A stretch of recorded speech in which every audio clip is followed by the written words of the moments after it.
Good morning students. कल हम लोगों ने green house effect and global warming शुरू किया था। ग्रीन हाउस मैंने आप लोगों को एक्सप्लेन किया था, ग्रीन हाउस गैसेस कौन कौन से होते हैं मैंने वो भी एक्सप्लेन किया था, and what are the causes of global warming that too I have explained. Okay, if you have any problem you just watch that previous video and you will able to know what is greenhouse gas, greenhouse effect and global warming and what are the causes of global warming. So in last class I taught you if there is an increase of percentage in the greenhouse gases it becomes a reason for the global warming, है ना. यानी कि green house gases में green house जो भी हमारी green house gases हैं उनके परसेंटेज अगर इंक्रीज हो जाती हैं तो हमारे अर्थ का टेम्परेचर जो है वो इंक्रीज हो जाता है. Okay, so these things become the reason for these things become the reason of the global warming. If the green house gases increases or get imbalanced, either it increases or either it decreases, it directly or indirectly increases the temperature of the earth. Okay, so जो कौन कौन सी gases हम लोगों ने पढ़ी थी, what were the gases, turn on page number 21, you will see green house gases कौन सी थी, water vapour, carbon dioxide, methane, nitrous oxide and ozone, chlorofluorocarbon, CFC जिसे हम लोग बुलाते हैं. अगर इन गैसेस में परसेंटेज इंक्रीज हो जाती हैं तो क्या होता है, अर्थ का टेम्परेचर इंक्रीज हो जाता है. ओके, अब हम लोग ये पढ़ेंगे कि इन गैसेस में परसेंटेज इंक्रीज होती कैसे. अपने आप तो होती नहीं होंगी, कुछ ना कुछ तो रीज़न होता होगा जिससे कि ये गैसेस की क्वांटिटी बढ़ जाती होगी या इम्बैलेंस हो जाती है ना. तो first we will see carbon dioxide, जो ग्रीन हाउस गैसेज है, one of the important is carbon dioxide, उसकी परसेंटेज कैसे इंक्रीज होती है. See on page number 22. Okay, of all the greenhouse gases, carbon dioxide is regarded as the most significant contributor to global warming. greenhouse gases में carbon dioxide का सबसे important role है. ठीक है, और अगर ये इंक्रीज होता है तो ग्लोबल वार्मिंग भी इंक्रीज होता है. ठीक है, increase in the concentration of this gas causes the maximum climate variability and change. अगर कार्बन डाइऑक्साइड में इंक्रीज हो जाता है तो क्या होता है, क्लाइमेट में चेंजेस आने लगते हैं, variability different, lack of consistency. एक क्लाइमेट नहीं रह जाता. गर्मी का सीज़न है तो हो सकता है कि किसी दिन बहुत ज़्यादा बारिश होने लगे, किसी दिन वेदर चेंज हो जाए, किसी दिन धूप ना निकले. तो these are the reasons. Carbon dioxide जब इंक्रीज हो जाता है तो ये सब रीज़न बन जाते हैं. ठीक है, चेंजेस आ जाते हैं हमारे क्लाइमेट में. Human source of the carbon dioxide include the following. अब हम लोग कैसे ह्यूमन कैसे रिस्पॉन्सिबल हैं कार्बन डाइऑक्साइड के परसेंटेज को इंक्रीज करने में. Burning of the fossil fuels. Fossil fuels का मतलब ये आपके कोल, उसके बाद आपका वुड, ऑयल्स, ये सब बर्न करने से क्या होता है, आपका कार्बन डाइऑक्साइड जो है वो इंक्रीज होता है. Burning coal for generating electricity and fuel or a wood for domestic purposes changes the state of stored organic carbon from a liquid or solid coal wood into gas which is then released into the atmosphere.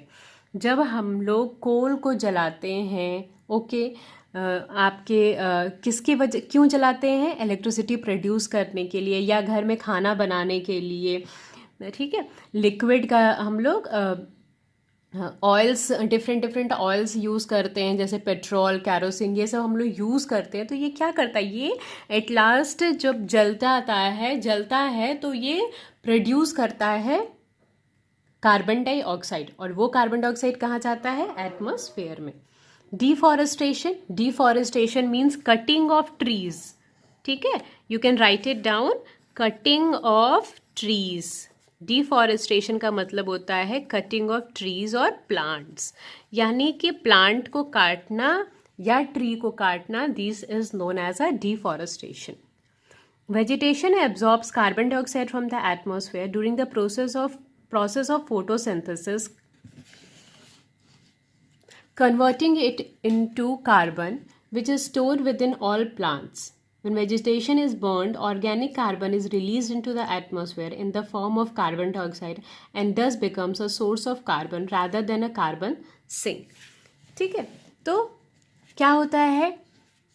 We will read again. Vegetation absorbs carbon dioxide from the atmosphere.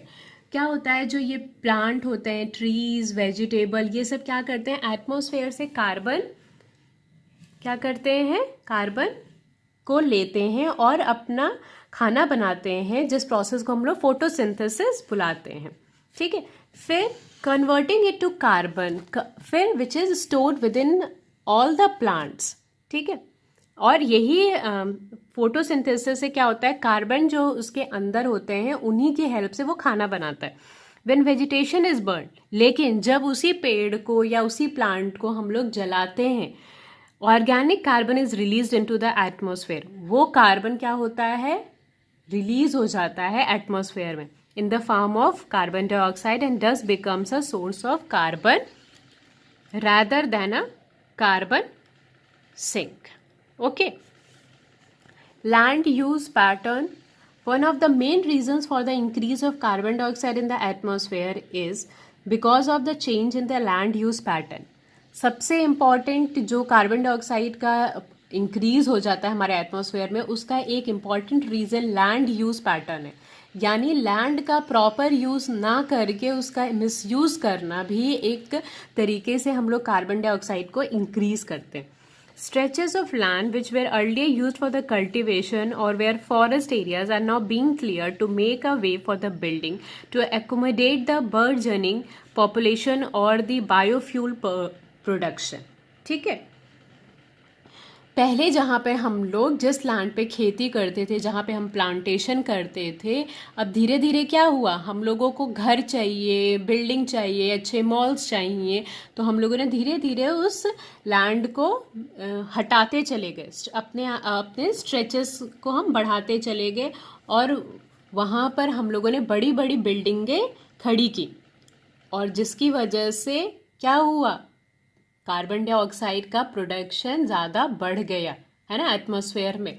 जब trees रहेंगी ही नहीं तो oxygen मिलेगा नहीं, जब oxygen मिलेगा नहीं तो इट मीन्स कि कार्बन डाइऑक्साइड एटमॉस्फेयर में ज़्यादा हो जाएगा.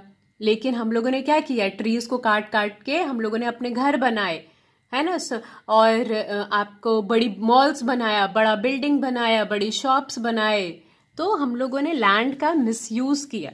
And there is a word given, burgeoning. Burgeoning word is given. Its meaning is given at the down of the page. Begin to grow or increase rapidly. धीरे धीरे बढ़ना.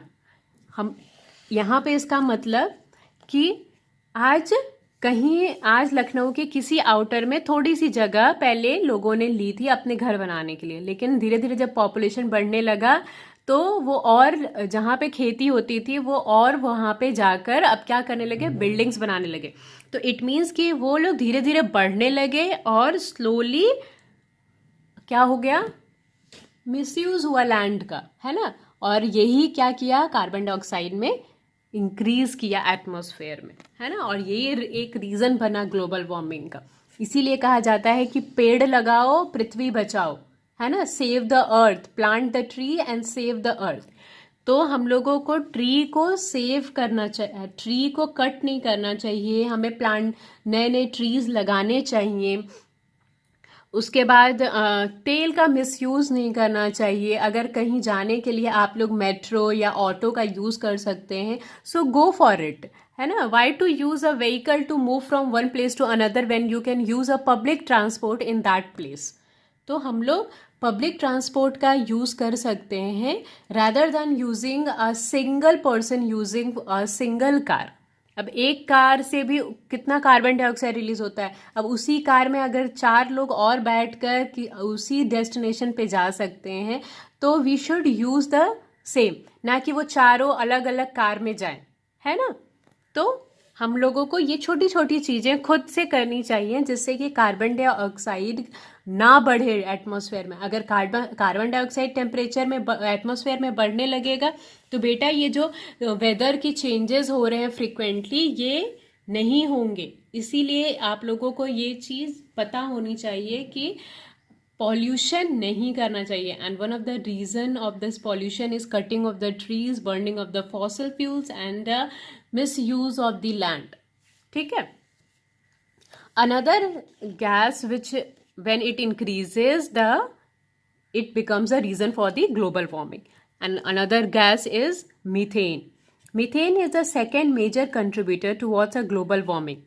Yes, global warming में methane का बहुत important role है, जैसे carbon dioxide का था. Being a hydrocarbon gas and having a lifespan of over 100 years, it is considered to be 21 times more damaging than carbon dioxide. ठीक है. मीथेन की लाइफ जो होती है वो बहुत ज़्यादा होती है एंड ये कार्बन डाइऑक्साइड से बहुत ज़्यादा डेंजरस होता है.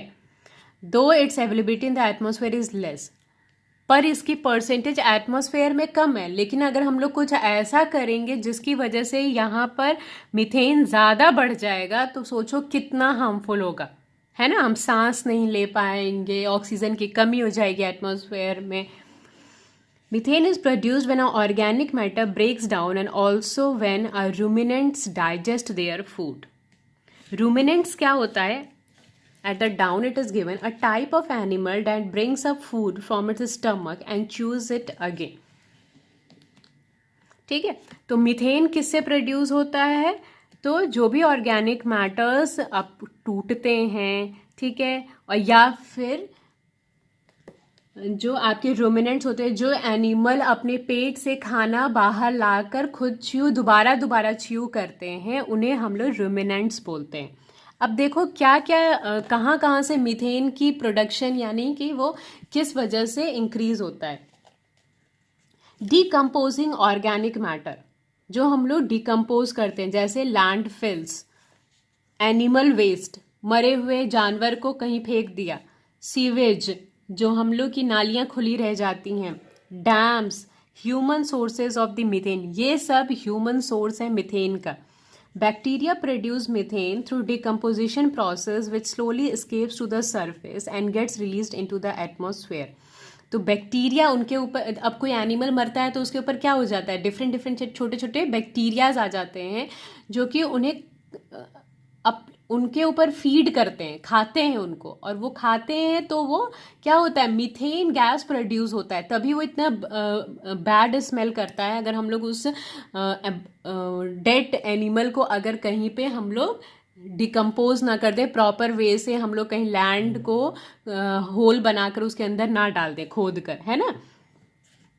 तो दीज आर द रीज़न जिसकी वजह से क्या होता है, मीथेन इंक्रीज होता है. जो ये अगर हम लोग जहाँ तहाँ कूड़ा फेंक दें, है ना, इसीलिए कहा जाता है proper way of A garbage होना चाहिए, सीवेज सिस्टम प्रॉपर होना चाहिए. अगर खुला है तो ऑब्वियसली मीथेन गैस रिलीज होगा एटमॉस्फेयर में, तो एटमॉस्फेयर क्या हो जाएगा, मीथेन गैस इंक्रीज हो जाएगा.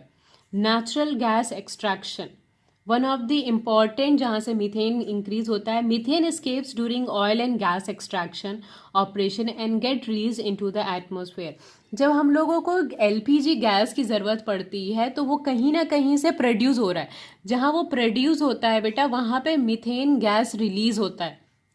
ऑयल जो ओशन से निकाला जाता है, उस ऑयल की एक्सट्रैक्शन जो होती है वहाँ पर भी क्या होता है, मीथेन गैस रिलीज होता है. तो these are the things which increases the percentage of methane in the atmosphere. ठीक है. तो हमारे नियर बाई में क्या इंक्रीज होता है, हमारे नियर बाई में ऐसा क्या एग्जाम्पल हो सकता है मीथेन इंक्रीज का, तो decomposing of a dead animals, ठीक है, और आपका सीवेज, ठीक है, डैम्स जो बनाया जाता है, अगर वो गंदा हो गया है तो ऑब्वियसली उसमें से मीथेन गैस रिलीज होगा. आपकी जो गोमती रिवर फ्रंट है उसका एक पार्ट आप लोग देखेंगे जहाँ पे बहुत ज़्यादा कूड़ा फेंक दिया गया है, तो वो क्या रिलीज़ कर रहा है, वो मीथेन गैस ही रिलीज़ कर रहा है. इसीलिए कहा जाता है कि घर का कूड़ा गली में नहीं फेंकना चाहिए या सड़कों पे नहीं फेंकना चाहिए. आप उसको प्रॉपर गार्बेज में डालिए ताकि उसे दोबारा कल सुबह जब नगर निगम के लोग आए वो ले जाएं और उसे प्रॉपर डिस्पोज किया जाए. Okay. So tomorrow today we did carbon dioxide and methane. You watch this video. If you have any problem, just ask me. Okay. And बेटा greenhouse gases, greenhouse effect and global warming, इसको दोबारा read करिएगा आप लोग। जो page number 21 पे दिया, ये बहुत इंपॉर्टेंट है आपके यूनिट टेस्ट में, आपके हाफ ईयरली में इस टॉपिक से रिलेटेड कम से कम 2 क्वेश्चंस जरूर आएगा। So as you read more, you will able to understand this topic more. Okay. Tomorrow we will be doing other gases, greenhouse gases in a deep.